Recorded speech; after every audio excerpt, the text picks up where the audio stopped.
This content contains podcast. This adult contains podcast content. Adult content, be advised. Enjoy the episode. Oh no, I've raised a beige one.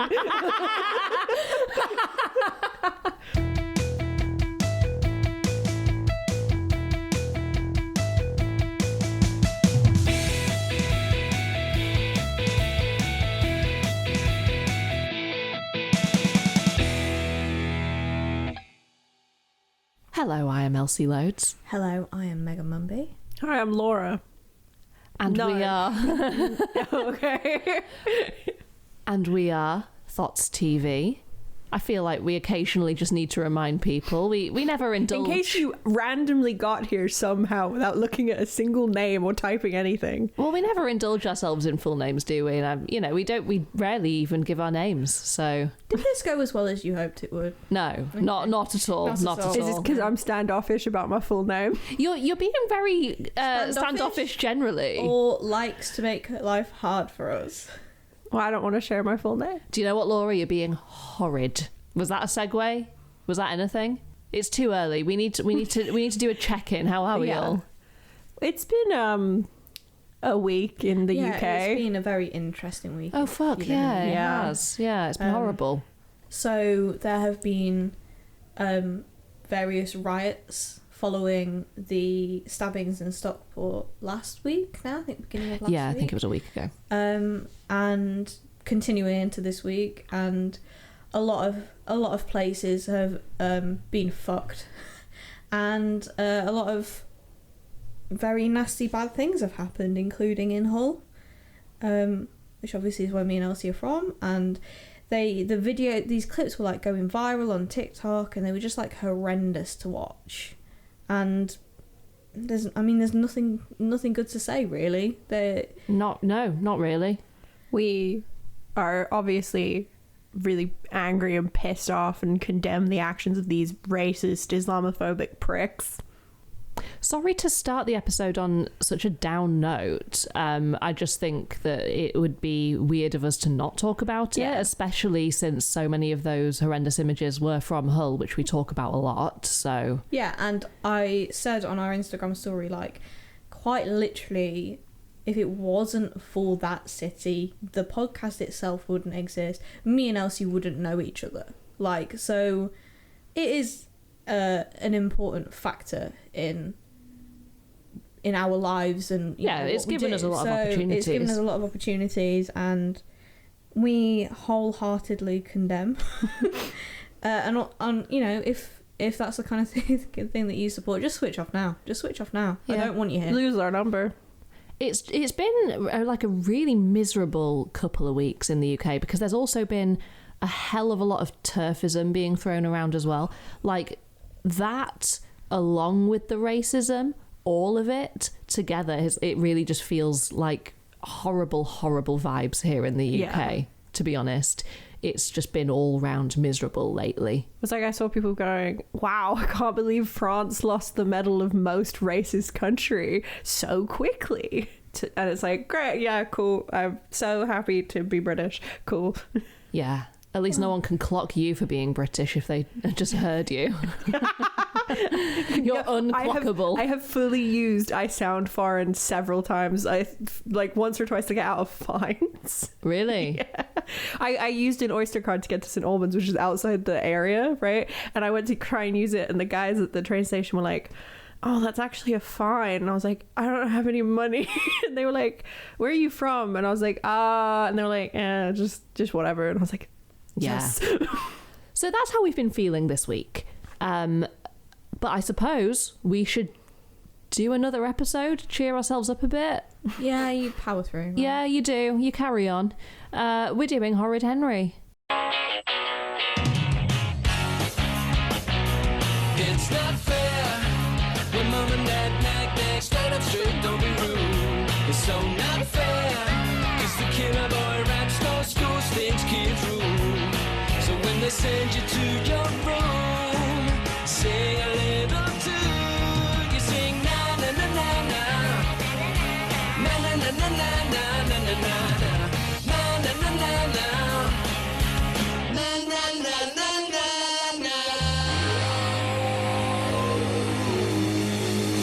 which, as it turns out, is really enjoyable. I've really enjoyed watching it. I mean, there's loads of shit wrong with it, but yeah, but I really enjoyed it. I don't know about you two. I haven't really enjoyed it.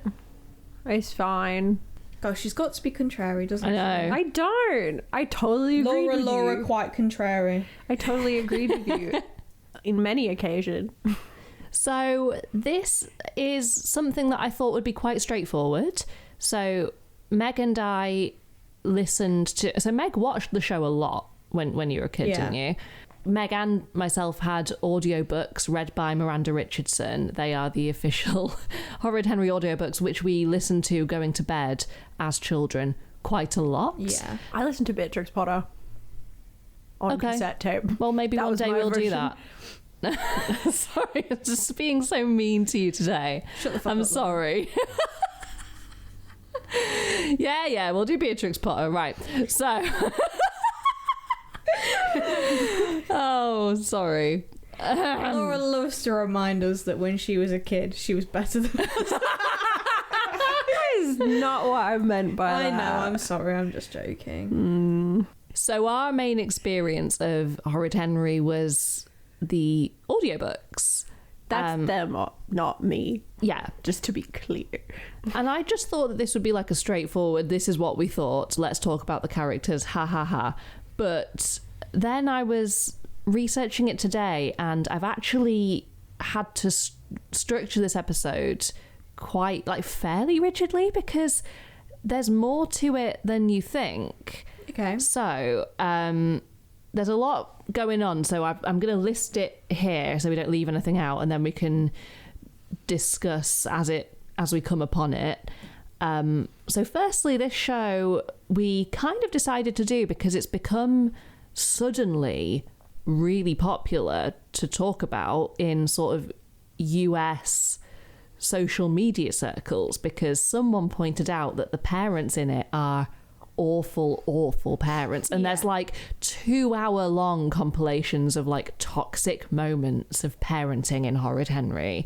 So like suddenly, I mean, it always was available in the US, but it's become like sort of globally a social media talking point. Well, did you not say Laura found out this morning that...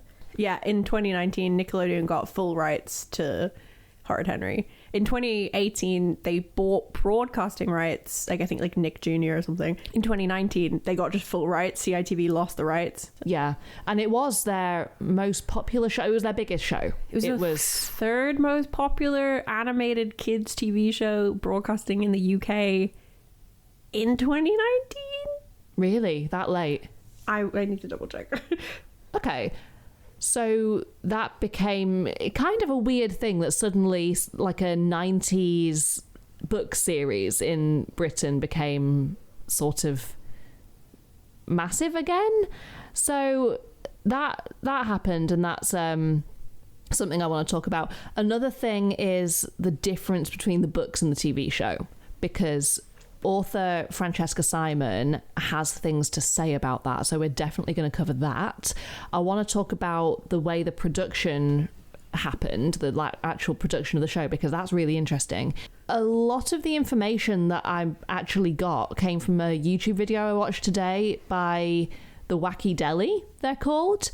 It's like a half-hour long thing that basically speaks about the production history and their own personal opinions on the show, a lot of which I disagree with, but it's a really interesting video, so I recommend that. It's called The Woobification of Horrid Henry. I don't know what that word means, but it's an interesting video. If we all agree with you else and they disagree, it's a good counter to go watch their thing and see where your opinion lies. Exactly. So I think the way to talk about this property is Horrid Henry good or bad? What do you mean? However you want to take that. So like, is thing good or thing bad? So like, is the TV show better than the books? Are the parents as bad as we think? Is it even a well-made TV show? These are lots of debates that I want to have, because I personally feel like kind of complicated about Horrid Henry, even though it's not something that I even particularly like or care about. I think there's a lot in it to talk about. We're experts at finding new hills to die on. Yes, we are. So let's do a little overview. The first book was published in 1994 by American author Francesca Simon, who has lived in the UK for a very long time. It finished in 2015. She was writing them right up until 2015. It's in 25 languages. It's sold over 20 million copies worldwide. And there's going to be an anniversary special released in October this year, apparently. So it's big. Shame it can't go on CITV. Novel Entertainment got the rights to it in 2003, and it started in 2006 and finished in 2019. So there were big gaps between seasons. And yeah, then, like you said, it lost the rights and Nickelodeon is now in charge of it. There were 250 episodes, so it was really quite spread out. So it was bought by Novel Entertainment, who we've discussed before, because they made the Fimbles.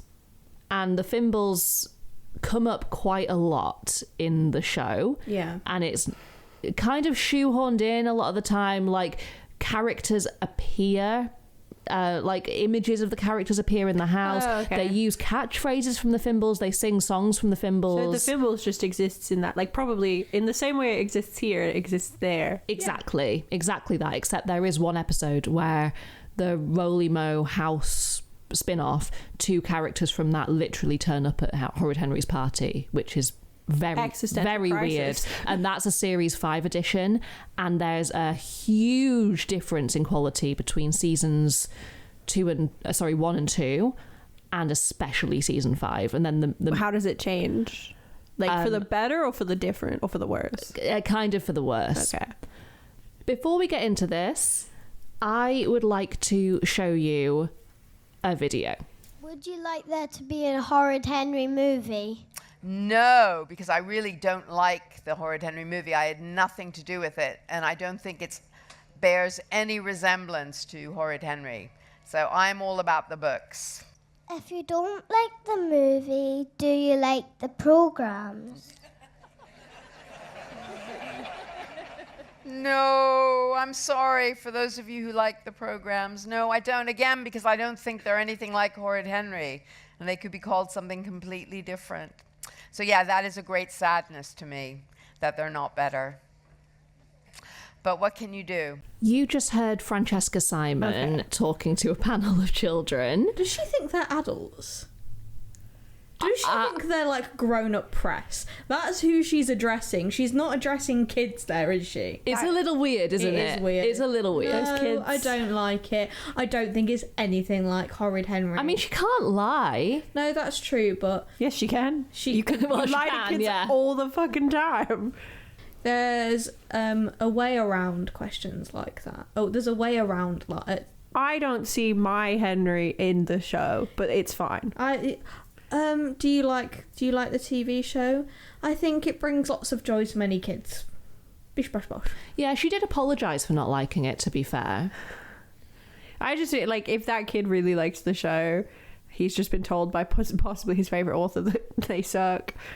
And the kids sit there like, oh, I was wrong for liking it. We will get into that.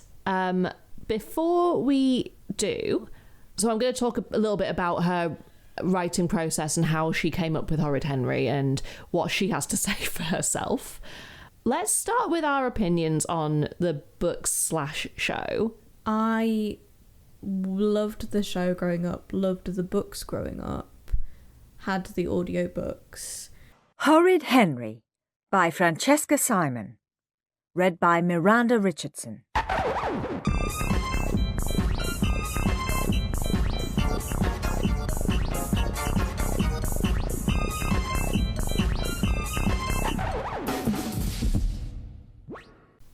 Elsie got one of the audiobooks up on YouTube the other day, and it was like, oh my god, I remember all of the like music from it, and I remember like The opening tune. read by Miranda Richardson. Yeah, I remember it. and it was quite emotional. Like, we got the music up, and I wasn't expecting. I mean, I was a little bit drunk, but I wasn't expecting it to sort of have any sort of reaction. But suddenly that music that I've not heard for about 20 years started, and I was like, oh my god. Yeah, and when we were watching it, like, I remembered lines from it. Like, me and Laura were watching an episode yesterday where there's poetry. A substitute teacher makes the class write poems, and I could remember that I was doing the next line of the poem, and I don't know if what I'm struggling to remember is whether I'm like remembering the books. So I don't know if I remember the lines from the books, because I have a memory of this episode being a book. I could be wrong. So I can't remember whether I watched loads of it or if I read loads of it. It might have been both. But like, when we started watching it, we were watching it on Netflix, and I noticed the theme tune is not the same. Yeah, they changed it. They changed it, and I don't know when, and I don't know why, but the theme tune that was on it when I was a kid, because I remember it starting and the theme tune... It kind of slaps. It does. I do like it. Yeah, it is good, but I prefer the original one. And I was like, watching the show, like, oh, I remember so much of this. Why don't I remember the theme tune? And I was like, was the theme tune different? And then I looked it up and I was like, yeah, they changed it at some point. So that's the one I use at the top of this episode. I'm going to put in a little clip of the new one.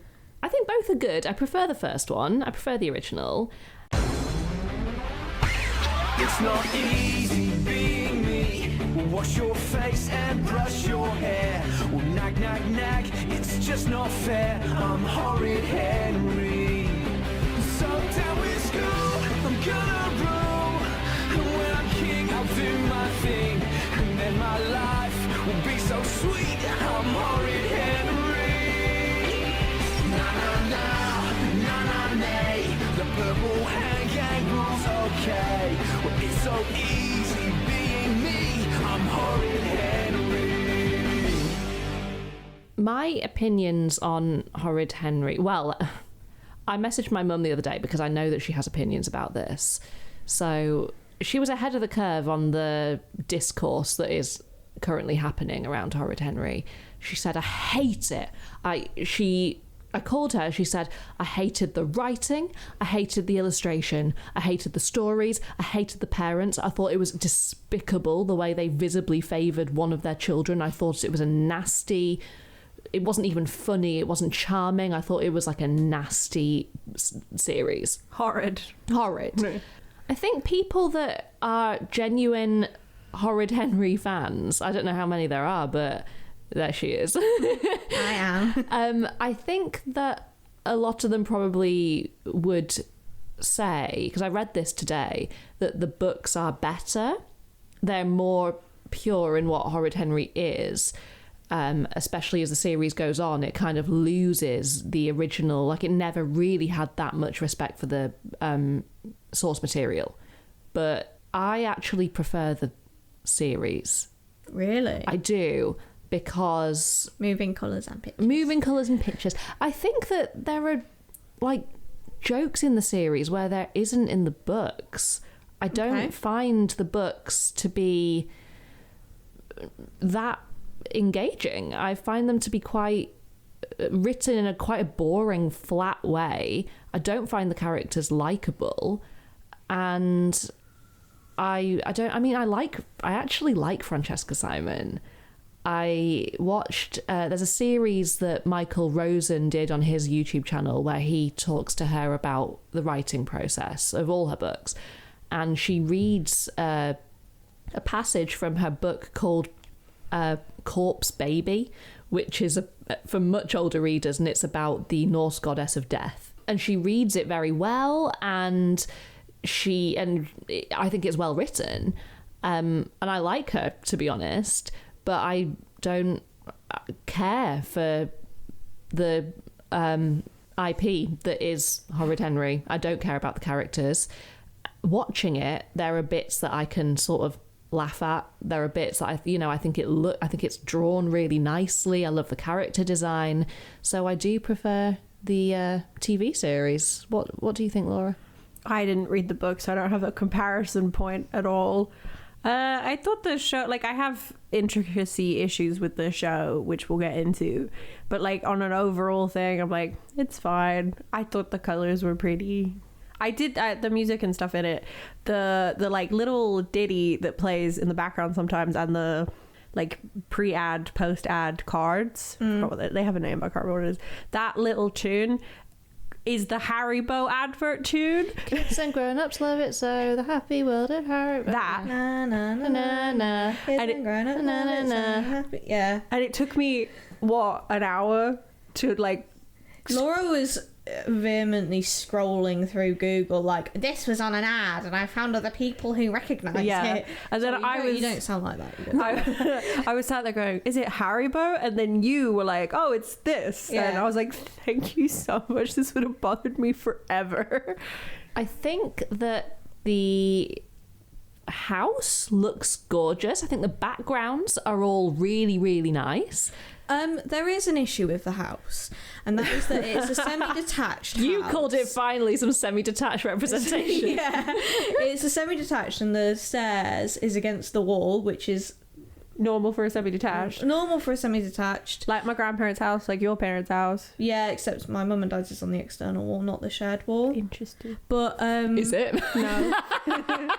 But the Henry's bedroom like goes into what would be their neighbours. What would, They be, have- what would be Moody Margaret's house? Yes. They have the second floor of Moody Margaret's house as their own house. Yeah. So she only has Yeah. one They have floor. a bungalow technically. Yeah. It's like a very unequal maisonette. Yeah. Yeah, I like the house. I like all the locations. I like the level of detail in the show, and I think Yeah, that their is, bedrooms are filled with stuff. And I their think- living room, everything. I think that is something kids will appreciate in a show. I have a tiny tangent here because I don't know if this is why. This is why, that's great. But in the 90s and early 2000s, Alan Moore, Neil Gaiman, and other comic book writers, the backgrounds of their comic books were always full of stuff. Like Alan Moore would write a whole page of what was supposed to be drawn in the background with the express purpose of telling you things about the characters, which is what this show does as well. Like, because there's Yeah. stuff in the background. It's like, oh, there's a picture of Henry.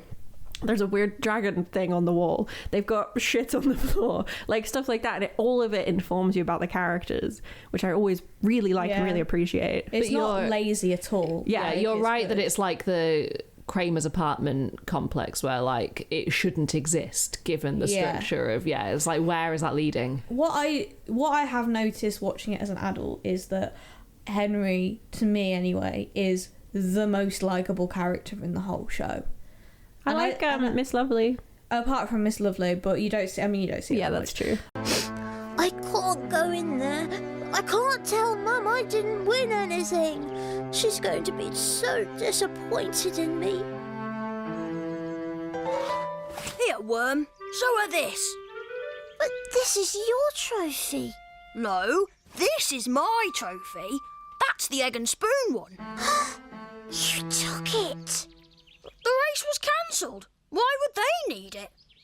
It's yours. Oh, For 2 weeks' pocket money. Deal. And if intentional, I think that is. I mean, I know a lot of people have got a lot of issues with it, and we will talk about that. But testament to the showrunners and the writers that they make a character who is the title character, Horrid Henry, who is supposed to be, you know, by all rights, you hear that name and you think, oh, he's going to be horrendous. The villain. And you actually find him enormously likable. I love him. That is really difficult. I love the TV show version of Henry. He's sweet, he's clever, he's funny, he is resourceful, he cares about Peter. He does. Like, I really, really like him. I very much as a child got Dennis the Menace and Horrid Henry mixed up. And I think Dennis the Menace is a wrong one, whereas Henry isn't. Horrid Henry's just got like a case of the ADHD. I think the only problem, I think, like, sometimes he's a bit annoying in a way that a child is annoying. Yeah, which is totally fine. I guess the only problem with him being likable, like a role model, is sometimes some of his hijinks are a little unacceptable. That's fair. Because other ones, they're funny, they're relatively harmless, they're creative. I don't think there's anything wrong in. He would have been a great prank YouTuber if he'd have grown up in the 2010s. But like some of the stuff he does is like, oh, your kid gets the idea and then goes and does it. That could hurt someone. Peter, on the other hand, fucking narc, is the spawn of the devil. Henry, you're on my side. What do you mean on your side? You're on my side of the sofa. Mom! I would beat the shit out of that kid.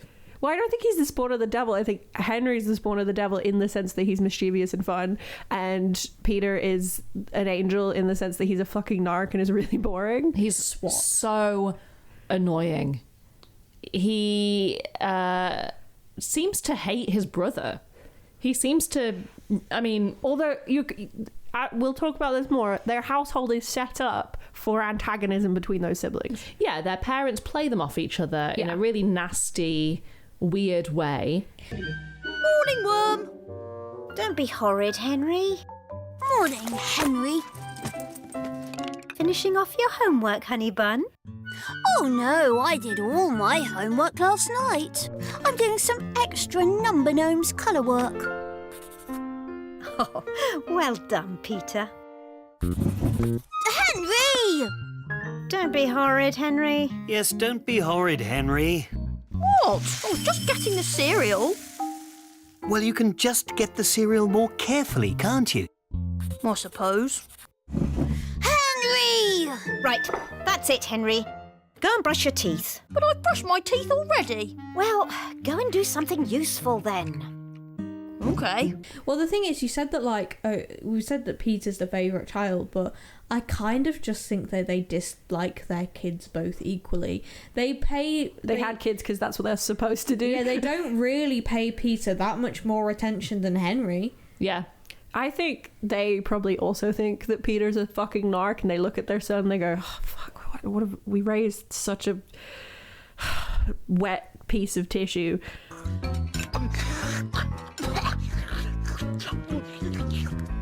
Henry, eat your soup properly. I'm eating my soup properly.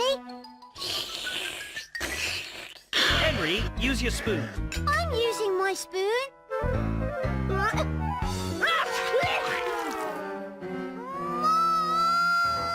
Don't be horrid, Henry. Look at the mess. I didn't make a mess, Mum. So there is a reason why the parents are like that, and there's a reason the characters are all fairly one-dimensional. I'm going to read to you some bits of an interview with Francesca Simon about how she came upon the idea. And then we can decide, because we are the arbiters of culture, yes, as we all know, we can decide whether or not we actually see that in the work and how that's translated. we are the culture gods. We are culture. We are the literature critic arbiters. We decide whether one thing is correct. Your teachers at school are wrong. There is one interpretation, and we decide. And the curtains were not just blue, they were representing depression, if you must know. Henry was an embodiment of that impulse in all of us, to rule the world and get our own way. Rather than modelling him on a specific boy, I used aspects of myself, the aggressive, selfish, get-out-of-my-way instincts you see surfacing in adults. As the eldest of 4 siblings who grew up in a cramped house, I was familiar with Henry's longing for freedom. Although I was a model pupil at school, I was, like Henry, loud and disruptive at home. Perfect Peter was the counterfoil, the part of us that tries to be good. Since he was meant to be the child we all try to socialise our own children into being, I was surprised when I found that many parents disliked him. Oh no, I've raised a beige one.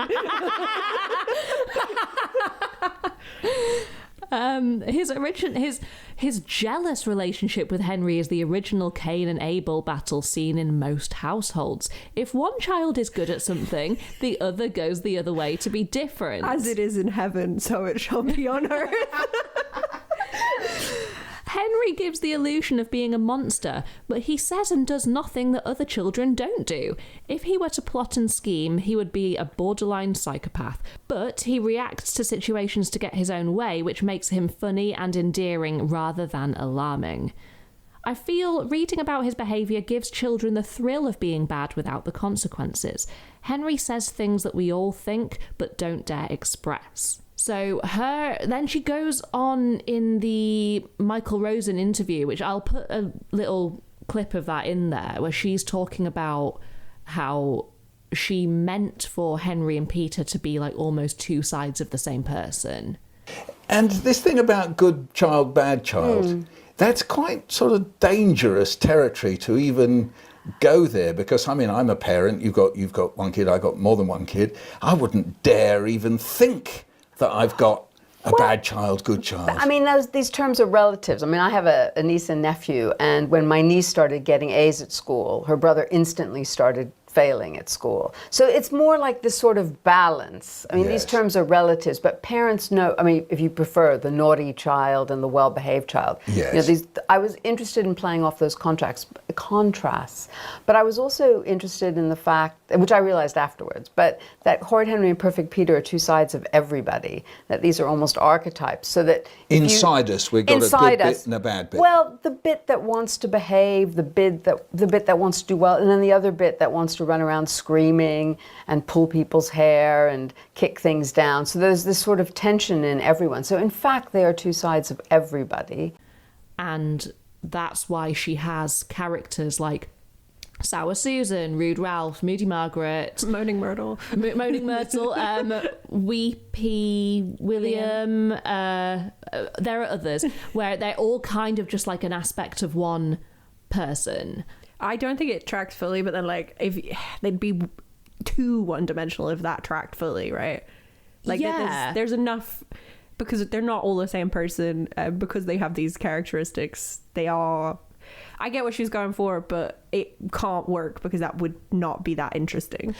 I agree. I also think that she's creating these sort of nasty characters, and she's not leaning enough far into that idea enough for it to make it, you know, you've got the Inside Out film, which is like, these are specific parts of a personality, then you can understand why they do the things they do. This is just a bunch of dislikable characters. Yeah, it's also like, what kind of personality trait is weepy? Well, sad, I think. Well, like, how does that? I don't know. That's an emotion, else. That's not a personality, right? Pathetic Patrick. that would kind of pitiful Patrick. That would kind of work more. She also said that the writing of the parents was a way to sort of laugh at her own parenting. So, you know, she would catch herself like. She mentions this also to Michael Rosen. She would catch herself saying like, "Why can't you do like?" And then she's like, "Oh, actually, that's not a nice thing to say." And she thinks that she's sort of sending up that way that parents are human, parents get angry, it happens, families are weird, families are funny, you're all pushed together, and sometimes these things happen, and it's funny. The way the parents interact with them in the show is how you would interact with other adults if your words to other adults had no consequences. You going out again? Oh, don't be horrid, Henry. I agree. Like, if you, so if one of you two was doing something I disagreed with, like any which way kind of thing, like you're doing silly buggers, I'm taking too long to put on my shoes, whatever. And then don't you take ages? She really does. Hey, I'm getting. How does it take? Anyway, go on. Sorry. But like, imagine if in that scenario you just fucking lost it at me, you were yelling at me, you were saying this, how this happens every time and it's not okay, and you just went for it, because under that circumstance, if it's your kid, they can't do or say anything back to you, whereas another adult, there will be consequences to doing that. Yeah. Well, I was gonna say, like, that's her explanation of what she thinks she's writing. I can see that. I guess the only reason that, like, because it's in reality, that wouldn't happen every time. You wouldn't have to reel yourself back. You wouldn't express that every single time, because it's every single time in the show. Yeah, so it really highlights how awful it is. So that's her explanation of her work.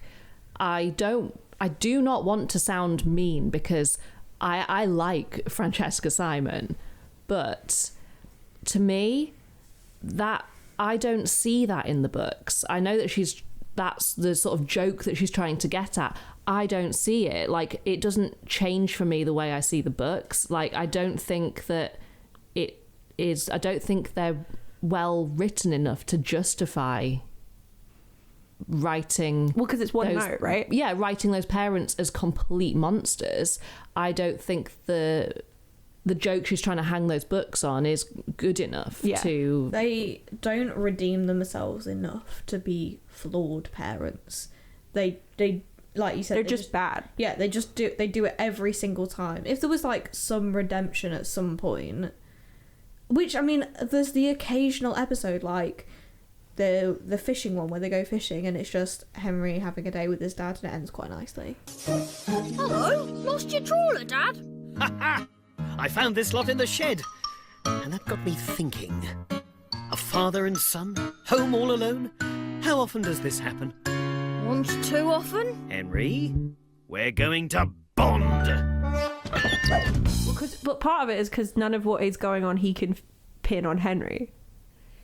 Yeah. And that's one of the few times where he's been like, oh, this isn't Henry, unless he's reacting fine. But any other time, anything that happens, they can pin it on Henry. Yeah, they don't think very deeply as people. Like, if anything goes wrong, it is Henry's fault. They have extreme anger issues. Their first reaction is anger. If something goes wrong, Henry, why did you do that? Yeah. Why can't you be more like your perfect brother? And it's because it's like, I understand being a parent's very tiring, and there are moments where you're not going to have the patience, energy, wherewithal, everything to have the proper parenting, calm, let's deal with this properly. I understand sometimes you're just going to yell because you're at the end of your rope, but I totally understand that. Henry! But if that's every single time, yeah, then something else is up. Also, if you're saying to your kid, after they do anything, why can't you be more like your brother? Why can't you be like your doctor brother? What are you doing with your life? He's a doctor. Your sister's an engineer. I'm going to run through a list of things I noticed the parents doing in all the episodes that we watched. So we've watched, would you say, maybe 20 or 25 episodes over the last few days from series 1, 2 and 5, all the ones that are available on Netflix. I've only seen series 1 stuff. I think you've seen series 2 as well, probably not series 5. So these are things I noticed. In Perfect Peter's Perfect Day, he basically, because they're not the greatest parents to Peter either. It's a really good example of people hate it when it looks like you're trying too hard at anything. Yeah. So even your own fucking kid. So he's noticing that he doesn't get noticed because he's not horrid enough. So he decides it's Perfect Peter's Horrid Day. Sorry, yes. Yeah. So he tries to be horrid for a day. He sprays Henry with a hose, and the dad comes around the corner and goes, "Henry! Henry! It was Peter's fault! He sprayed me!" Don't tell lies, Henry. It's true. I sprayed him. Well, Henry, you should have got out of the way when Peter was watering the flowers. Terrible. Terrible. They don't let him go to karate. They make him do ballet instead. But I don't want to be a raindrop. I don't even want to be in the stupid show. Don't be horrid, Henry. You love dancing. You dance around the house all the time. That's not the same. Anyway, I want to go to karate instead. Don't start that again, Henry. You're doing ballet and that's that. But I'm good at karate. I'm not good at ballet. Madame Tutu says you should practice, Henry, so you don't dance like an elephant. That is from the books. They think it's Peter or Henry. Henry. Okay. So they make him. So he has an interest.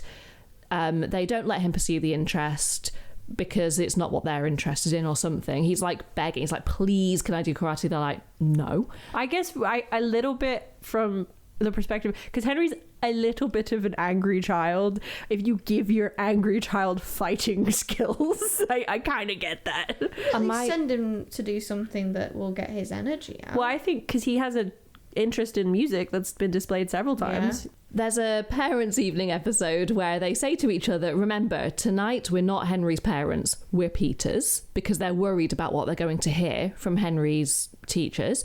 They do the rounds, and they get to Peter's teacher, and they just rant to Peter's teacher about how much they hate one of their sons. And another thing about Henry is that we can never, ever get him to do his homework. Ah, well, you see... And Peter does his sometimes twice over just for the fun of it. Ah, yes, well, you see, Peter... But will Henry do his homework? No, he won't. No, he won't. He'll sit and do a gross class 0 puzzle till the cows come home. You see, we don't mind Peter doing the number gnome's doubly difficult giant jigsaw. Because that's educational. And gross class 0 isn't. I think in any other TV show, they would be proved wrong. They would hear redeeming qualities about their son, and it would end in like a feel-good way, I think. Well, they wouldn't believe the teacher. They just wouldn't believe their teacher. So there's an episode where they're trying to save energy. Henry is freezing cold, and he tells them that, and they're like, okay, but we're not going to put the heating on. And Peter, who hates being in trouble, just suffers. There's an episode where their kids are being involved in a sort of observation, like some sort of experiment, and there's a questionnaire they have to fill out. So, how was your day at school today, Henry? I pretended to eat the beetroot sandwiches, just like you told me to. Good. Any homework? Loads. Miss Battleaxe can't believe I'm actually doing my homework, so she's given me loads more to prove I can do it. Oh, your dad'll be pleased. Oh, and I've got this stupid questionnaire to fill in. Questionnaire? What questionnaire? Well, we're having this observation, Henry. The word is observation. Now go on. And we've got to fill in a questionnaire about all the things we like doing at home. Give it to me, Henry. But they said we've got to fill it in all by ourselves. I said, give it to me, Henry. All right. And they're looking at their homework and everything. These parents fill out the questionnaire for him and do his homework because, I quote, they're going to find out how horrid he is. The mum also says they're going to find out what bad parents we are. Oh, some self-awareness. Well, at the end, they are sent to parenting classes because their child is too unusually perfect. Yeah, they filled it in like, he only eats vegetables, he never watches TV, he always does this, he always does that. And the school come back saying, what, you don't let your kid have fun? That's it. We're done for. What are you talking about, Mum? Never mind, Henry. Go to your room. Can I have my questionnaire back? No! Go to your room now, Henry. What about tea? You can have tea in the morning. Now go! I give up. His mum is frequently heard saying, you can have your dinner in the morning. There's another episode where, because he has a den in the garden, and the mum is taking measurements and because she's going to take it down to make a vegetable patch, and Henry looks...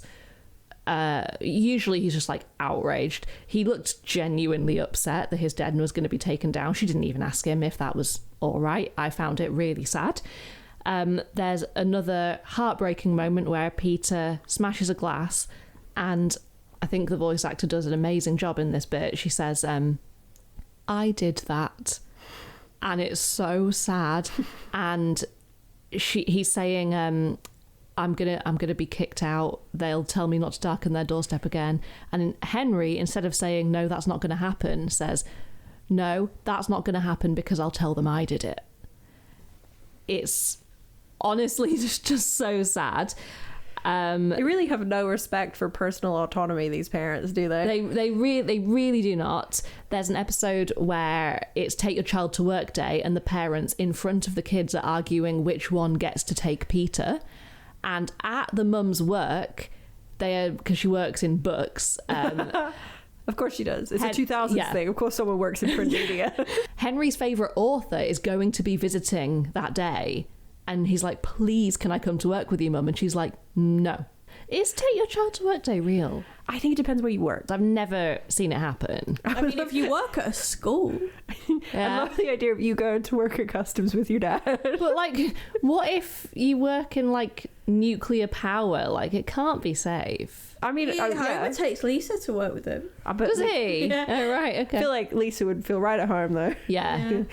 What if you work in like lion taming or something? Going to the zoo. What if you're a prostitute? What if you're a prostitute? Asking all the right questions, Meg. They work from home, don't they? No, not always. Okay. Especially if they have kids, they don't. I was wondering if we could get a takeaway tonight. No. I mean, I'll understand if you say no, but it would be a nice treat. I said no, Henry. Seeing as how you're having a nice evening out without us. N-O spells no, Henry, and that's that.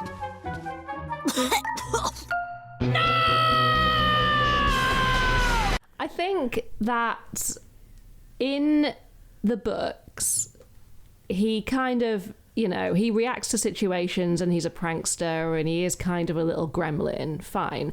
In the TV series, because he's so likeable as well, everything that happens to him seems to be a mistake. And everything that he's doing is not malicious. It seems to me like everything he's doing is to get something that he wants, which I actually think is most of the time a reasonable request, like to be able to watch telly or be able to have a pizza sometimes. When there was a new teacher, he just wanted to get the new teacher gone, which, I mean, the teacher was horrible, but it is mean to scare someone out of their job. Yes, it is. I mean, it's a rite of passage. Yes, but Laura, do you remember what you said to me when that episode started? Why do bad people want to teach children? Yeah, why do people who hate kids want to become teachers? Yes. Yeah, So I've experienced. I think Henry's got a fair point. Yeah, I just, if it was like anyone else, any other, like a normal teacher, that would have been quite mean. I don't like today. And it hasn't even started yet. He's worse than Miss Battleaxe. Way worse. He's a bully. He's got to go. But how? Leave it to me. You're going to get rid of Mr. Nudden all by yourself? Yeah, with a little help from my friends. Yeah. Get ready, Mr. Nudden. Here comes Henry! There was a supply teacher at my primary school. I will name her. She was called Mrs. Camish. She was insane. She she clearly hated us all. And we were in year 3 and we were doing something about the alphabet because I think she thought we were like 4 or something. And she said, before we do this activity, let's just remind ourselves of the alphabet. Let's go through it. And then she went like, A, B, C, D, E, and it was like, why are you going so quickly? Why are you trying to beat us? Why are you trying to get to Z before the rest of us? This is so weird. She was really like in competition with us. It was very, very strange. I've had like a couple teachers where I've been like, why do you work with children? One of them, in retrospect, as an adult, because, well, I think she got to a point of being very embittered towards children because she got bullied by her students a lot, in a way that, like, now if I would see teenagers acting like that, I'd be like, guys, have some fucking empathy, like, Jesus Christ. So I understand her, like, attitude, mentality. She was literally just trying to get through the day and all these kids were being fucking horrendous to her. But then some other ones where I'm like, you clearly have anger issues. Why are you a teacher?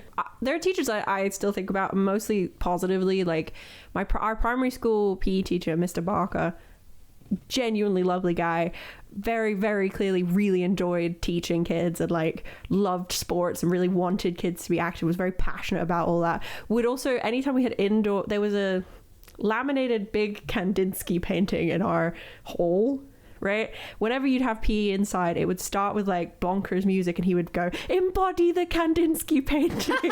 And like he clearly just loved teaching. He had a little bit of a disrespect for asthma. So sometimes like I think someone at some point had a word with him. I don't respect asthma. I think someone at some point had a word with him because he suddenly got a lot more like, oh, okay, I understand if you can't breathe. Because like sometimes he'd just be like, push through, and it's like, I can't, like my lungs are closed for business, I can't keep running. thing. But that didn't continue, so someone probably had a word. And then the standing up for I went to school with someone named Rhodey, and I think this was a music teacher. So a thing that girls like to do at my middle school was wear like a colourful tank top underneath their school polo shirt. Yeah. Yes. Yeah. And at one point, one of the teachers, this music teacher, was trying to tell her off for it, and she went, "So are you looking down my shirt? What you doing looking down my shirt?" And he went, it was like, never mind. I remember I went to school with a girl called Neve. Shout out Neve. She's definitely not listening, but if she ever listens to this, I remember with such detail, we sat next to each other in chemistry, and I remember her coming into chemistry and sitting down, and she was like, I'm not going to name the teacher actually, but she's like, you'll never guess what this teacher just said to me. And I don't know if she was a head of year or a head of a house or whatever, but she told Neve off for having her skirt being too short, and what she said to her was, "You're distracting the male teachers." And we just sat there and I was like gobsmacked. I was like, she never. And he was like, "No, I'm not kidding, she did." And I was like, what would possess you as a teacher to A, say that to a child if it's not true, B, think that about your colleagues and do nothing about it? Yeah. Like, if you think that's the case, you need to go. If a male teacher has gossiped to you about the length of a child's skirt, report that teacher immediately. Just roll it back. I'm glad that we told those stories to steer this away from the paedophilia conversation. Sure. I think we need to talk about Horrid Henry's parents. So they're not pedophiles. That's not even more than we did before. They look like that couple that are breeding to save humanity. Well, yeah, this is what I said a minute ago. I was like, they had kids because that's the thing you're supposed to do in quotes. But are you familiar with this couple? Do you know the couple? They're like, high IQ couple. Yes, yes, I do. Are they American? I don't know, but they're so.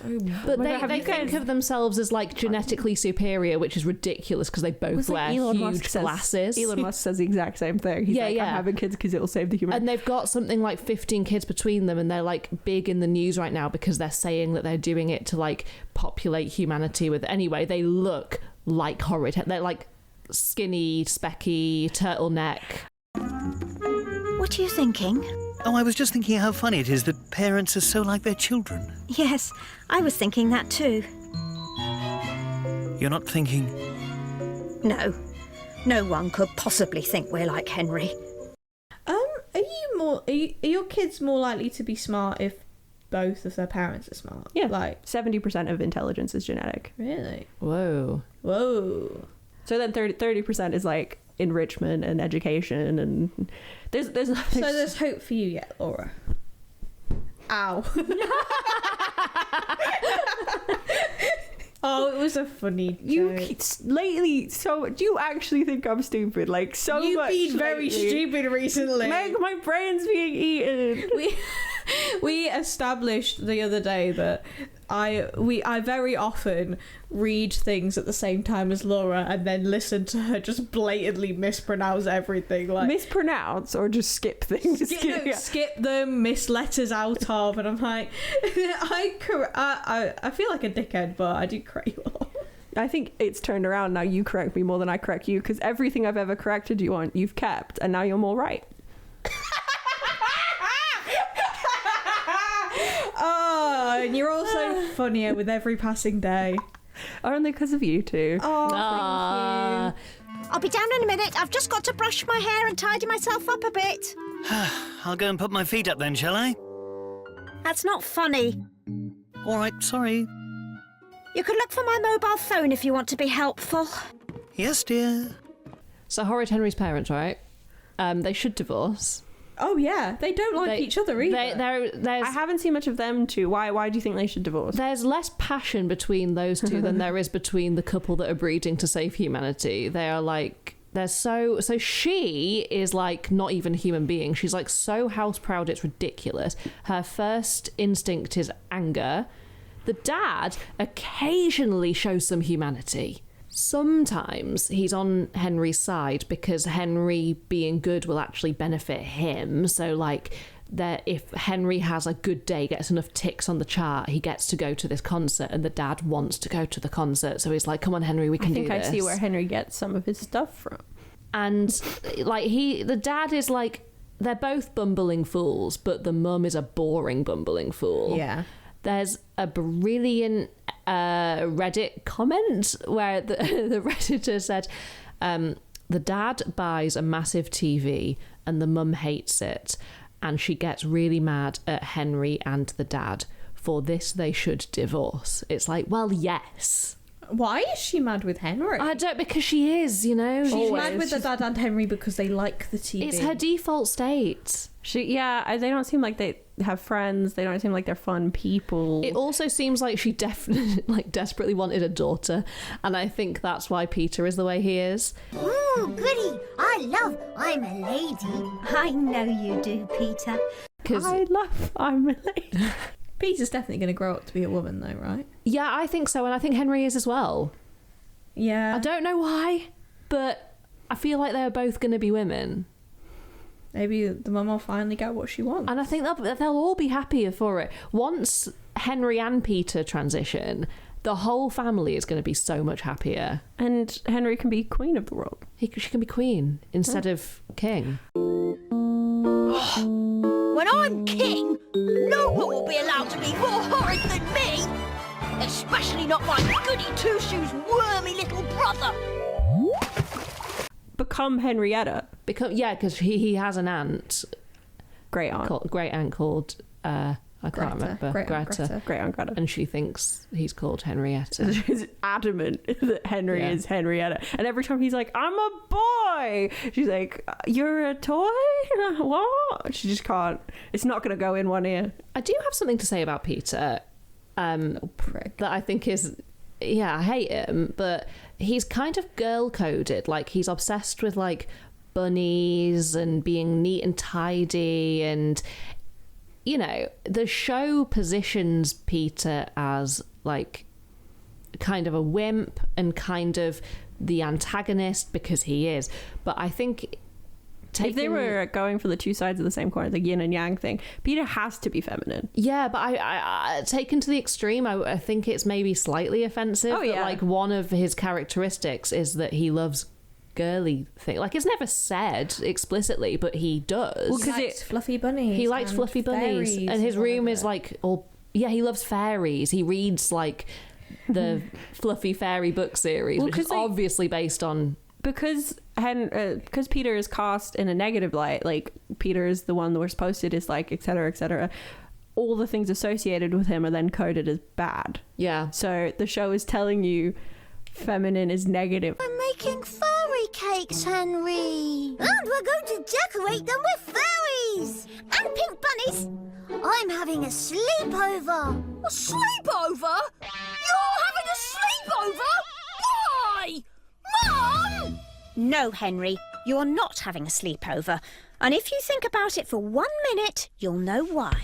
I do pity Peter a little bit, though. Yeah. Like, oh God, I do. He's so repressed. Yeah, he is. It's horrible. Well, it's also like, because it's hard to tell if he's repressed or if that's just how he is, because sometimes he's like, oh, I want to be bad, but it's like really difficult for him to be bad. But it's like, if your nature is just to be like a fucking narc, fine. That boy's going to explode one day. Both of them just want attention, and neither of them really get it. Yeah, because it's really hard to be good as gold all the time. Actually, it is, Henry.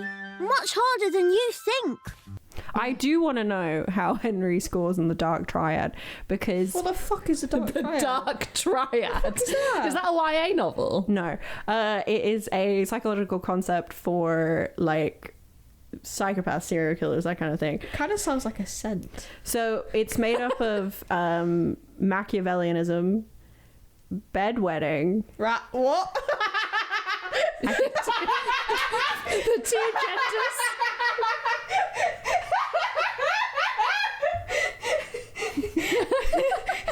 Two things so connected. I got it wrong. Okay, so can we just cut all of that out because I got it wrong. Right. So the Dark Triad it's made up of 3 psychological concept, personality trait wise. Yeah. Machiavellianism, psychopathy, and narcissism. And among that, if you like, one of the things as a child, if you score quite high in it, one of the like warning things is setting fires, bedwetting, and cruelty to animals. Okay. And because Henry clearly scores really high on Machiavellianism, he's... Can someone remind me what that means? So you know Machiavelli? Like power. Mischievous, good political-minded, chess-minded, like you can see a scenario and you see how you can get what you want out of the scenario. He's manipulative. Okay. Yeah. And then I don't know about he seems kind of narcissistic, but not like crazy so. And I don't think he's a psychopath because he cares about the people around him. But really Machiavellianist. Okay. Henry, why don't you start by telling us what you did in your holidays? Yes, Miss Batlax. He's wearing his pyjamas. He's still wearing his pyjamas. My holiday by Henry. I stayed in bed a lot. Well, go on, Henry. That's it. Thanks, worm. I see. Well... Ask him why he's wearing his pyjamas. Oh, for goodness sake, Margaret. You can sit down, Henry. So, we need to talk a little bit about the production of this show. So, at the top of this episode, I played you that clip from Francesca Simon. So, she says, I had nothing to do with the television series or film. The film is something we're probably going to cover in a bonus episode. So, watch out for that. The live action film that no one's seen. I'm more interested in books, and the adaptations weren't faithful to the books. I'm not happy about it, but there's nothing you can do once you sell the rights. That's it. I have no control over what happens next. I mean, if you had put in your contract that you want control over some of it, you could have. Lots of things change for lots of reasons as well. It's like, they weren't faithful to the book. What? Because the book was boring? Because the book was 600 pages long. So what happened was, series 1 and 2, I think, has great animation, and it's written, I think, quite well. Series 1 had 32 children's TV series writers on it. Series 2 had 11 of them. Oh, okay, big difference. Yep. 2 of them returned for Series 3. Right. So is that 2 returning or 2 returning overall? There was only 2 writers. There were 2 writers, except on series 3, 4 and 5, Lucinda Whiteley, who is the exec producer and one of the founders of Novel Entertainment, she has a co-writing credit on all the episodes, and in series 5 she's the only writer. That's a lot of attrition. Wow, What was happening? She was the only writer on series 5, and she's not a children's writer. The animation is also so much worse. It like there's quite a visible difference. It looks more flat. It looks so it's used like rigged models for the characters. So it's not traditionally animated. It's is that all of it, or just season 5? Season 5, or at least a lot of season 5. So it looks a lot more boring and flat, really. Trying to make it cheaper. I don't have a leg to stand on here, but the entire show has very bad sound mixing. Like the music, and there's constant score, is so much louder than the words, and it's, with it being a kid's cartoon, the voices can be quite grating anyway, and I do apologise for putting that into your ears on this episode. There's also a lot of really arbitrary shit. So, like, you've got characters from the Fimbles universe coming in. I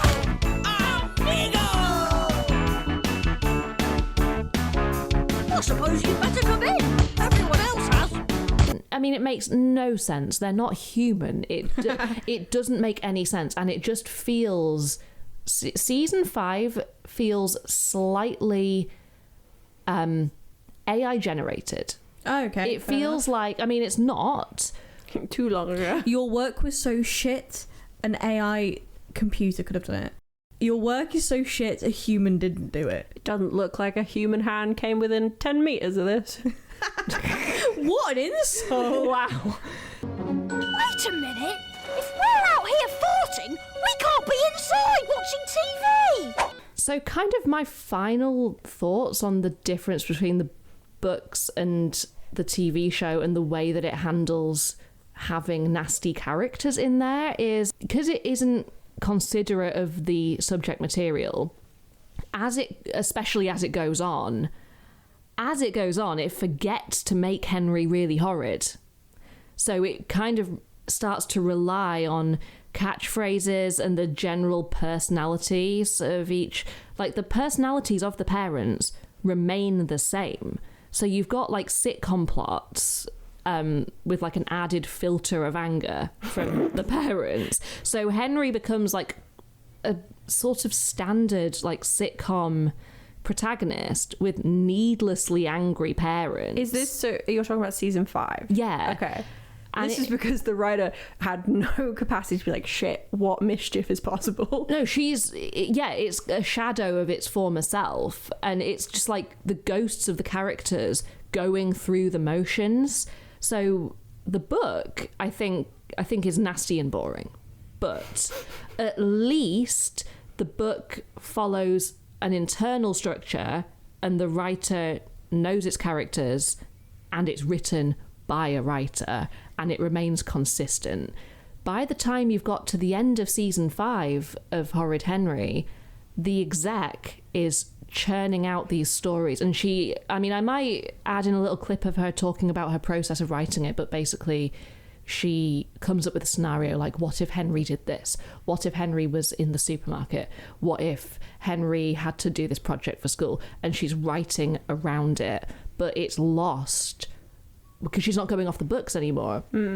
She's lost what it is. It always sucks when you go off book. Like, so many series, the minute they run out of book, they're like, let's put in a fight scene. I posted the intro this morning to Instagram, and several people commented about the drop off in quality. I think Stuart said, like, he was like, oh, like, don't get me wrong, I think the animation's good, blah blah blah, but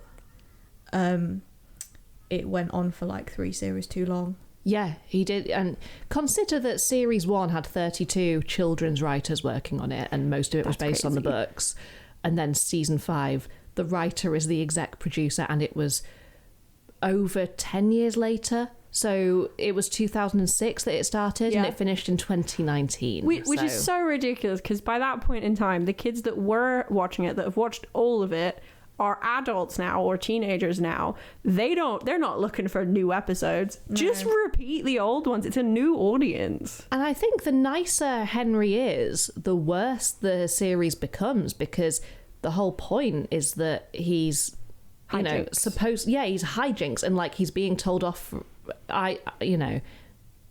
for supposedly a reason. And in the later ones, it's just people being mad at a fairly boring character. Like it fell off, and that's why I sort of appreciate the books for what they are when you compare it to what the series became.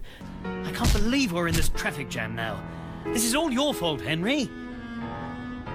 Did you hear me, Henry? Henry, listen to your father. What's the matter? It's Henry. He's disappeared. What? I think we might have left Henry behind. I can't believe we did that.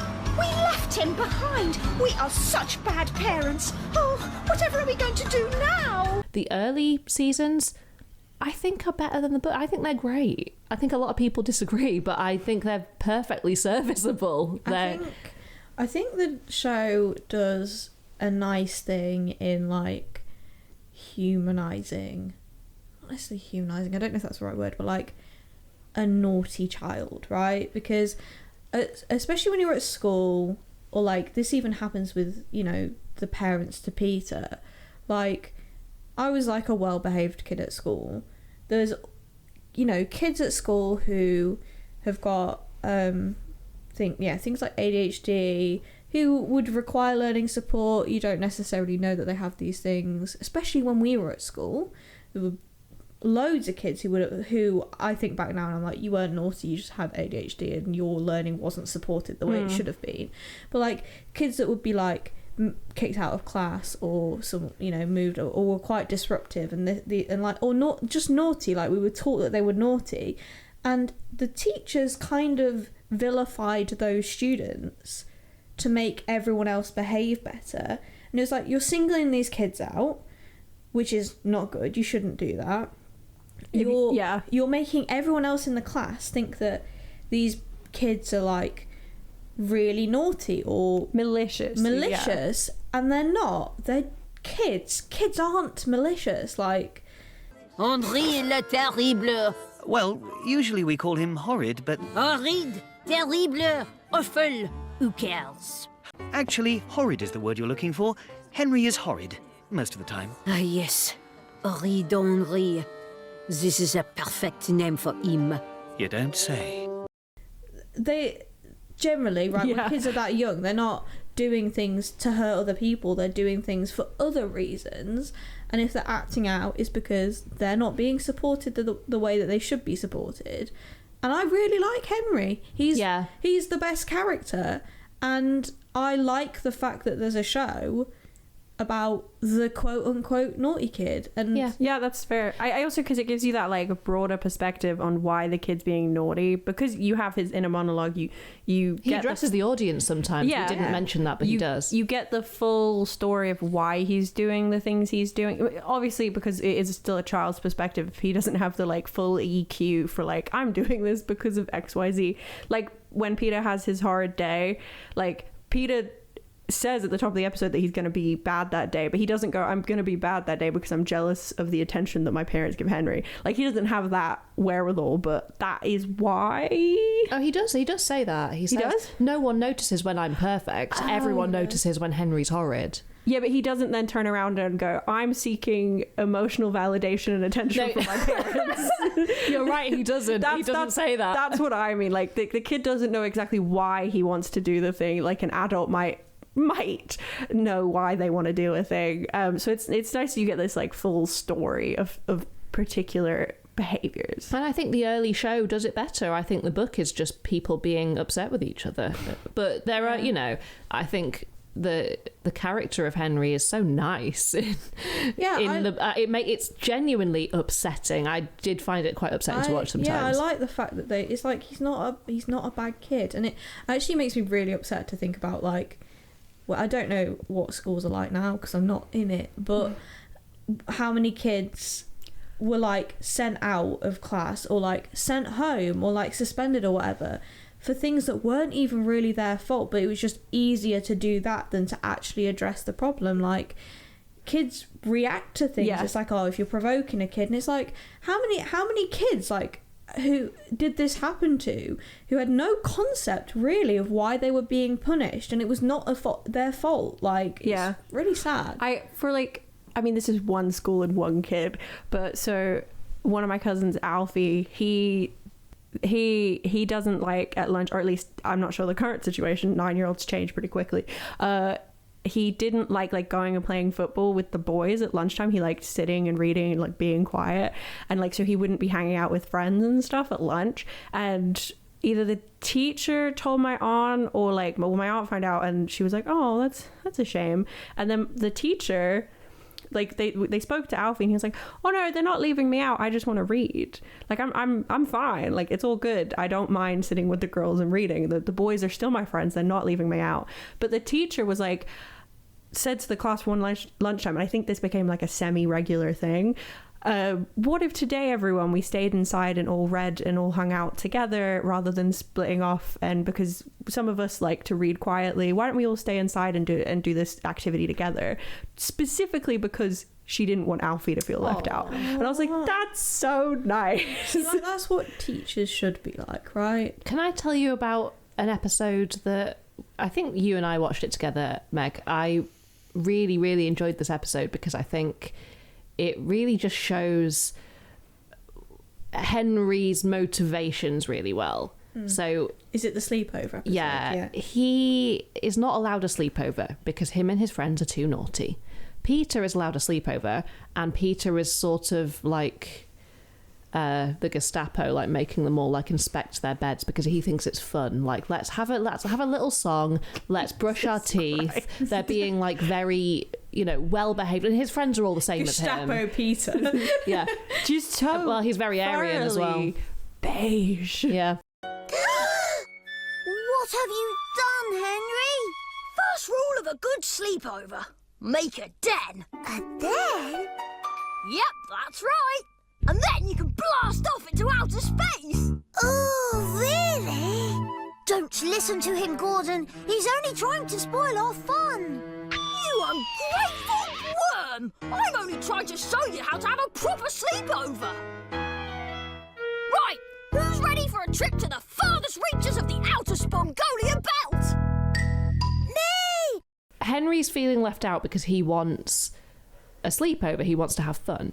And instead of being, having a tantrum about it, what he does is he goes into Peter's room and he's like, I'm going to show you how to have fun. And he builds them a den.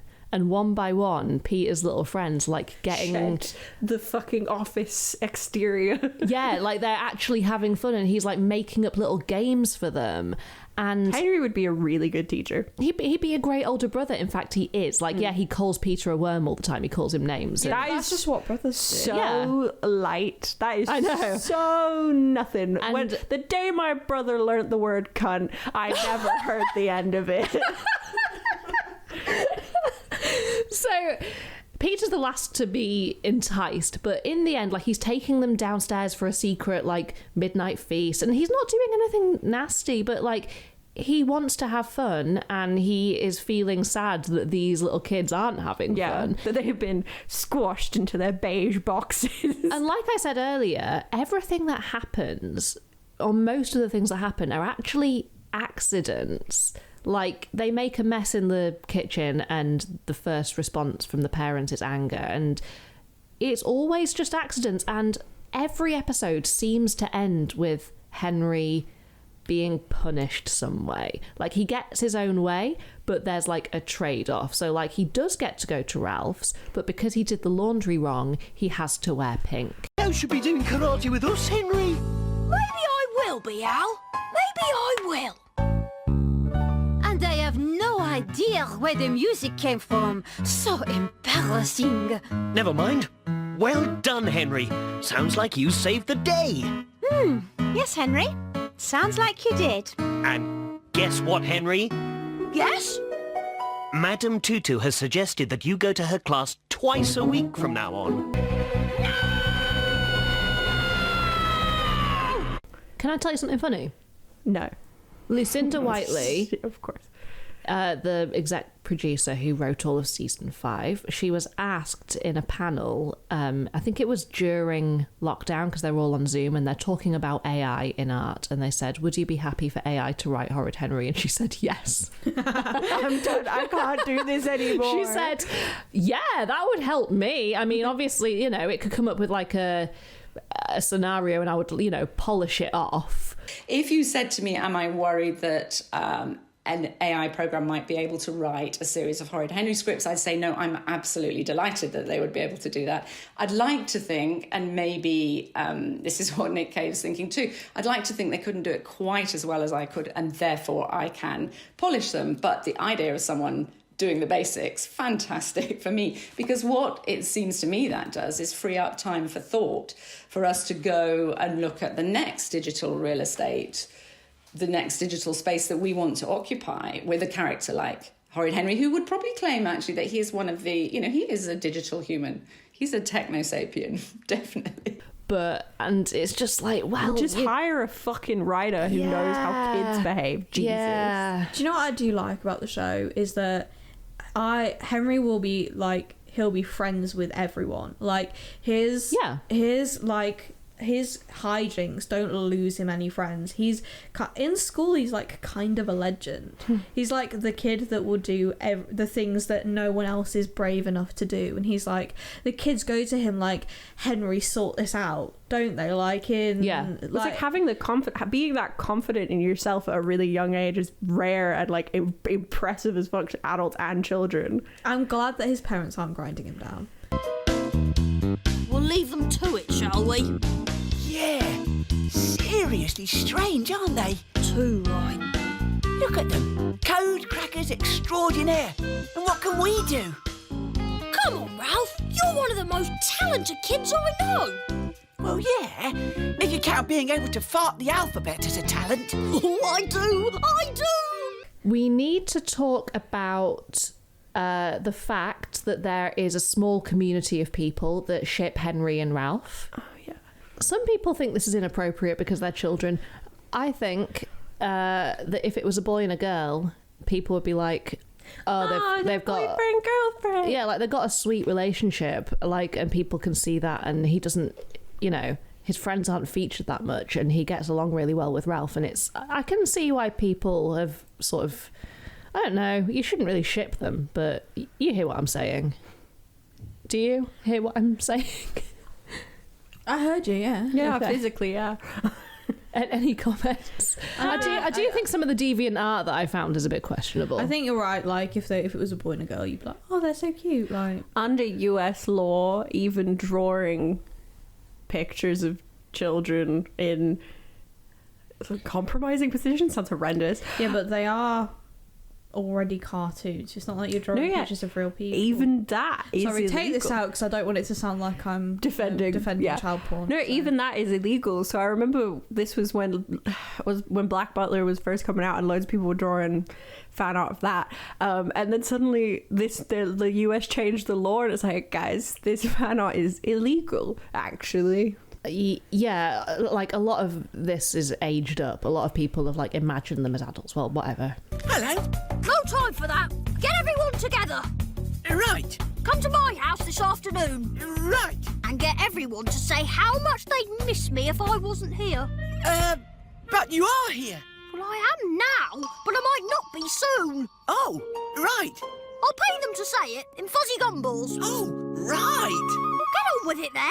As it is my job, I guess, I've got Archive of Our Own up. Fan fiction. There's for anyone that doesn't know what Archive of Our Own is. Yes, sorry, yeah. Because I'm not going to use fanfic.net. Gross. Well, it's not very user friendly, is it? It really fucking isn't. We can't look through the most popular tags. Anyway, there's 139 in the Horrid Henry cartoon. Jesus Christ.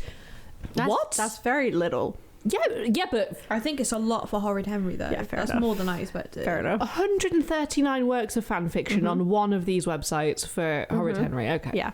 The most recent one was Monday, the 6th of August.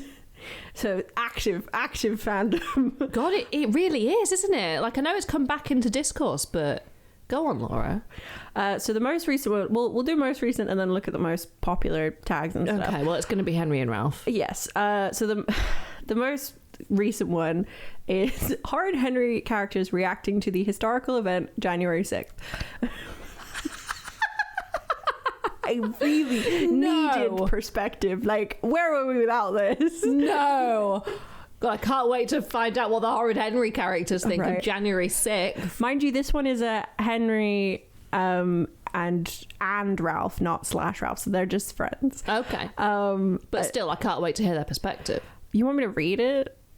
Yeah, all right, yeah. It's 3,000 words long. Okay, well, not the whole thing, obviously. But... Okay. Well, I'll do some of the tags. Mentioned Donald Trump, alternate universe America, aromantic, gay, ... Not like that. Just other mentions of gayness. Food issues. Not really, but in case. Trust issues. Why is this author having a fucking breakdown? It's by Anonymous, so they weren't even Sorry, going to put their name to it. I just need to get this straight. Someone has written a fan fiction about Horrid Henry reacting to the January 6th event. Yes. And they've included him having some sort of eating disorder in this as well. Okay. Yes. Hurt Comfort, which is one of my favorite tags. Yeah. Sorry. So we're at the Capitol. We're in Washington. Horrid Henry was there in the crowd. Wait, isn't he British? Why was he there? Whose perspective are we? Is this like a third person? Okay. Well, he heard about the MAGA people gathering at the United States Capitol building in Washington on Facebook, of course. The moment he heard the news, he bought a ticket and flew out to the USA. Caw! All caps, CAWWW. I don't know what that means. Me neither. Now here he was, the day before he bought the essentials, the outfit listed above, a MAGA flag, a gun. Okay, that's a joke. He didn't buy a gun. He stole one. This is so dumb. I'm bored. He never cared for politics like this, but it felt like home for him. No, it didn't. What was he talking about? He was a British man. He didn't like America very much, but this seemed so stupid he had to join in. God. Okay, I'll scroll down a bit, see if there's any. This is crazy. It's weird. I mean, I do genuinely appreciate that it exists. Like, if you, the writer, are listening, oh my God, Laura's made a face. Henry wished he could kill his parents, just to get back at them for hurting him for so long. Sometimes he wonders if he even deserves to think that way. Was his life really that bad? Did his parents' constant putting down of him really mean anything compared to others' pain? Sure, maybe they hate him back and sometimes didn't feed him, but it's not that bad. Jesus Christ. Oh God. Oh God. Right, let's end that there, I think. Yeah, he gets arrested for nearly shooting a cop. He calls Ralph, who can't do anything because he's in the UK. Yeah. And then Ralph is angry at him for being involved in right-wing shit. And it's like, okay. So that's one. That's the most recent one, right? And that's not like popular by any means. Like, I think I'm one of like 8 people that's read that. Okay. So I can go into the tags and tell you which are the most popular tags, which are the most popular relationships. Yes, please. So what do you want me to do first, relationships or tags? Relationships. Okay, as you said, Henry and Ralph is by far and away the most popular, but Henry / Ralph's a romantic one. Can I guess the next one? The next one is them again, but so it's friendship. Okay. Then you can guess the next one if you want. Henry and Margaret. That is 4th, but it's an and as well. Peter and Henry. Yeah. Okay. Yeah. Hello, Henry. Thanks for coming, Ralph. I wanted to say, well, you know, the other day. Yes, Henry? Well, when I said what I said... Yes, Henry? Well, I'm... Gangway! Box of very special buddies coming through! Woohoo! I'm... You know what I mean, Ralph. Yeah, I do. Well, see you, Henry. Yeah, see you, Ralph. Sorry, just a detail that I just remembered now. Their dance teacher was called Miss Impatience Tutu, which is an incredible name for a dance teacher. I'm just going to take this opportunity. I just got a call from my mum, and I wonder if she wants to talk. Hello. Hi, Mum. Hello. You happened to call us while we're recording. No, I just when you declined the call, I just said to Betty, "Oh, I think she might be recording." Oh, Mum. Mum, would you like to say anything while you have the chance about Horrid Henry? Awful. Is that it? Social services should be on to his parents. They were horrible. Awful people. Good. I do not approve. Good. I'll call you back soon then. Okay. All right. Bye. Speak later. Bye. Dad's got a new job, so we're moving house.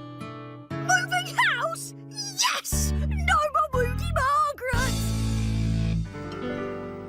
Of course, if we move, there are a few conditions. Oh, yes? 1. The new house must be nearer to Ralph's house. Right. And it must not have any girls living next door. Well, the new house will definitely be further away. Hooray! Because Dad's new job is in another part of the country. Another part of the country? Everyone I know is here. If I move, then the only boy I'll know is Peter. Right. How do we round off this episode then? Justice for Henry. Justice for Henry. I think it's enjoyable as an adult, but I don't like the teachings of his parents. You'll get mad at the parents. Yeah, I think I agree. It's enjoyable to an extent. It's enjoyable until it gets upsetting. Like, I think that kind of dynamic is fine in like adult content when you're a grown up and you can know that that's bad. Like, but as kids, I don't know if I'm here for it. But it does work well narratively to have antagonists like that. I think the early seasons hold up. Yeah. And if you do like the TV series and or the book, that's fine. Thanks. You know, I don't, but you don't. It's fine. It's fine. You like the TV series? You literally been saying the whole time you're like, I like it. Yeah, I do. I don't like the books, but you know, if that's your jam, then that's fine. Is that how we're gonna end it? It's fine. I mean, I think it's very cool. Like, didn't you say it's like the third highest grossing cartoon? No, what was it? It's in 2019 it was the third most watched children's thing in the UK. Yeah. Wow. Which is insane. Yeah, like, it is a we bit. didn't find out what the top two were. They weren't the list. But it's culturally relevant and was relevant to our age demographic when it was we very were kids. present, and it's, I think, had a lot of staying power. Yeah, clearly, yeah. Well, thank you for joining us for another episode. Hope that it was okay. That sounds so needy. I hope you like our content. Sorry, this has been quite a chaotic episode. I tried. Elsie's blushing. I tried so. I am. Why am I blushing? I tried so hard with this one, and I don't know if. Don't know if we've done it properly. No, I think we have. I think there's a lot to talk about, which is always good when it comes to recording an episode. It means we're not just sat here like, I don't know what now. But yeah, we harmonise when we've got nothing to say. I definitely think it's like a product of its time, right? Because I don't know if clearly Elsie's mum did, but like I don't know if all parents back then would have necessarily watched it and gone, oh, that's bad parenting, because obviously everything evolves, parenting included, and we look at this now and we go, oh, well, actually your kid's not going to learn anything just by being scolded all the time. And like, what I think is interesting is our main takeaway from it is the depiction of parenting. Like that, in my memory, is going to stand out more than anything else on the show, because the depiction of parenting was just so within the realm of like not criminally horrendous. It's such bad parenting. I just think it's like, and I don't necessarily think we really think this anymore as a society, or like our generation don't, but like back then it was like the definition of a well-behaved child or a good child was a child that behaves like a small adult, and it really does depict that. And and the show just really like buys into you. If you behave like a child, that is bad, which is like, I guess, fine in some ways to portray to an adult audience, right? Because as an adult, most people know that they can behave like a kid and that's fine, or they can like everything within reason. But like Henry's being taught, like, if you behave your age, that is bad. Well, because like Peter's behaving completely not his age, and that's celebrated, and it's like, actually it's really sad. And we feel sorry for Peter, and we don't like him that much because he's a narc. Well, because like he has to be taught how to have fun because he is so adult minded, which is weird. So my main takeaway is snitches get stitches, and I would be friends with Henry, not Peter. So Henry, we've got some good news. We're not moving! What? After all that? Mr. Bob saw how many people came to the party and said he couldn't take us away from such good friends and neighbours. So, we're staying, Henry, just like you wanted. Are you happy now? Are you being horrid, Henry? You bet I am! Yep, I think that's a great way to to end that one. In fact, we should have more Henrys in our lives. We should, shouldn't we? I mean, I don't really know any children, but no, just more chaotic, fun people. Yeah. Please don't put slugs in my food. I won't do that. Okay. I won't do that. I draws the line at slugs. Any other chaos, no slugs. No, but it's like, can you imagine how boring our household would be if we didn't get up to the stuff that we got up to? Yeah. Me and Elsie stood in the kitchen the other day. I was just going to say that. trying to... We were going... Oh, but we were doing it backwards, like the cat, backwards and forwards to each other, trying to do it in the funniest way. And every time one of us did it, we like laughed for like 2 minutes, and then someone else did it. And we were stood in our kitchen at night doing this. And it was like, what do our neighbours think we're doing? One time me and Meg honking at each other. Literally honking in each other's faces and laughing. One evening, me and Meg, I think around exam time, when we definitely had adult things we should have been doing, stood in the kitchen for a good 2 hours, battling, whacking back and forth. We were playing ping pong, but the ping pong ball was a coffee capsule, and the paddles was like chopping breadboards. Yeah. we were both going, we should be doing something else. It's like, yeah, but this is really fun. We played it till the coffee pot exploded. Everywhere. This is naughty, but the other day we threw toast out the window. Yeah, we did. We frisbeed toast off our balcony. Because I was like, I reckon I could get toast on the roofs across the way. I couldn't. No, none of us did. No. But my boyfriend came the close. He hit one of the windows of one of the houses across the street. So if some toast landed in your front garden, no harm done. That was us. And you do know where we live now. Doxed by toast. We threw paper airplanes out. It's harmless, which is because harmless fun. You're told so frequently not to do these things as an adult, and it's like, but if it's harmless and fun, why not? I invented a game where I stand at the bottom of our building and Laura stands at the top and tries to pour water into my mouth. You just get wet. I got quite good at it. You got better at it. Well, we both got better at it, I guess. I don't know. But you do come upstairs and your whole head down to your neck is just wet. Yeah. I still have this hang up about consequences from school that was drilled into me so much that we were standing on the balcony giggling to ourselves about throwing toast off of it. But I was stood there what if someone sees us? What if someone sees us? And this other part of my brain was yeah, and what are we going to do? It's just toast. They would go, are you throwing toast off your balcony? And you go, yeah, and they'd probably move on. Yeah, it's why am I nervous about doing this? I mean, could that be filed under antisocial behaviour? No, or it's very social. Public nuisance? I don't know. We're all together giggling. We cleaned up the toast. We did. We did. Could get to. Yeah. We did not. We did. We went down and got it. Picked it up, had another go. And left it there. Because one of the toasts was in someone's front garden. Right. But we could see all of the toast from our window and they were all gone by morning, so you're welcome, foxes. Yeah, the foxes ate it. Come on. Anyway, you should just have more whimsy in your lives.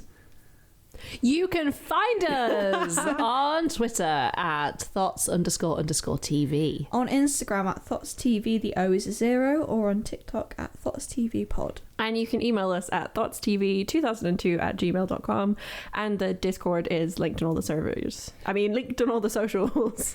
We love an email. We do love an email.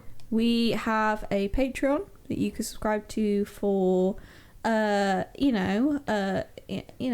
your pocket money you can put towards our bonus content if you love us.